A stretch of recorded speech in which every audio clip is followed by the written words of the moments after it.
lahaayeen ugu horrayn si deggan ayay waardiyaasha aabbaha ilaalinayay ugu soo dhammeeyeen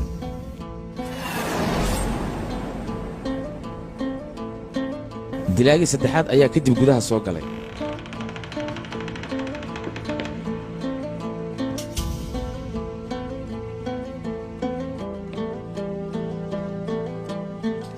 ugu horrayn ilaaladii khaaska ahayd ee aabbaha ayuu ka takhallusay kadibna aabbaha ayuu ku xijiyey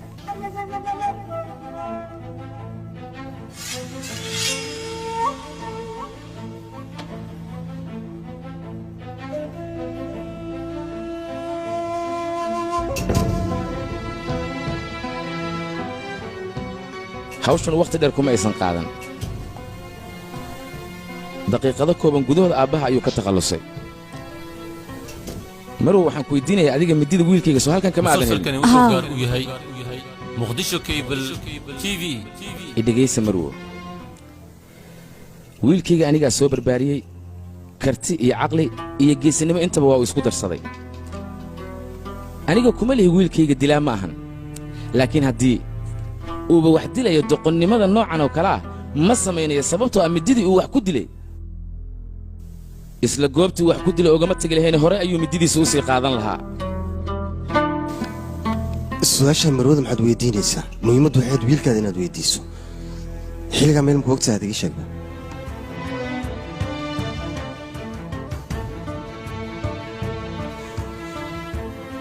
mudana arto hadalkaaga micnihiisa waa maxay macnahayga wax kale maahan dilaaga markuu aabbaha dilay kadib ayuu midida meesha ku tuuray si wiilkayga loogu eedeeyo dilka aabbaha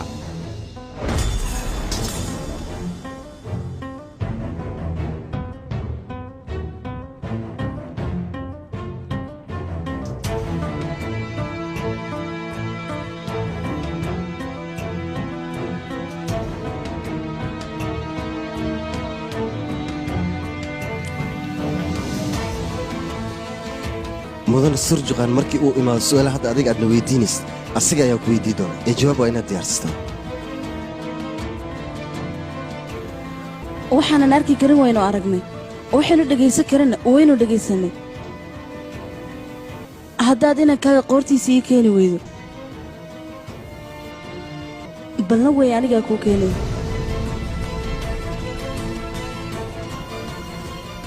sheekaduna way xidhan tahay aabbahay keligay inaan la jooga ayaan doonaya iska baxa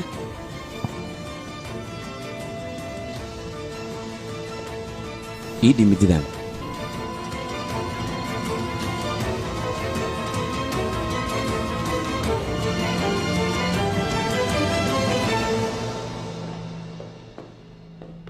mudana artol way iska caddaa wiilkaa gundus inuu arrinkan ka dambaynay laakiin intay gabartaas wiilka gacanta ku dhigin waa inaan aadna oo ugu hormarnaa si annaga aan noloshiisa u badbaadino wiilkayga haddii aan gacanta ku dhignay xitaa waxay taraysa haba yaraatee ma jirto caddaaladda haddii la horgeeyana wiilkayga madax ayaa laga jari doonaa xalka waxa uu ku jiraa inaan dilaaga dhabta aan gacanta ku dhigno cid kalena maaha dilaagaas waa daraygos waana uu nagu dhex jiraa magaalada zuguud ayuuna ku sugan yahay mudana artur wax baan rabaa inaan kuu sheegi karaa haa waad ii sheegi kartaa zangooj horta aniga inaan magaaladan deegaan ka dhigto oo aan ku noolaado adiga ayaa sababtaas iska leh weliba anigoo daciif ah oon waxba qabsan karin dadkuna ay igu yeedhaan kii maskiinka ahayoo gambaleelka yeerinaya waxaasoo dhanna waxay ku dhaceen caddaaladdaada waayo dadka ayagoo kala diima ah ayaad haddana si caddaaladda aad u xukuntaa ayaa warka muhiimaddiisa ii sheeg warka muhiimaddiisa wuxuu yahay adigoo sidaas ah haddana wiilkaada sidee dembigan dusha loogu saaray odigaas waa yeelkeena maxaase lagu dilay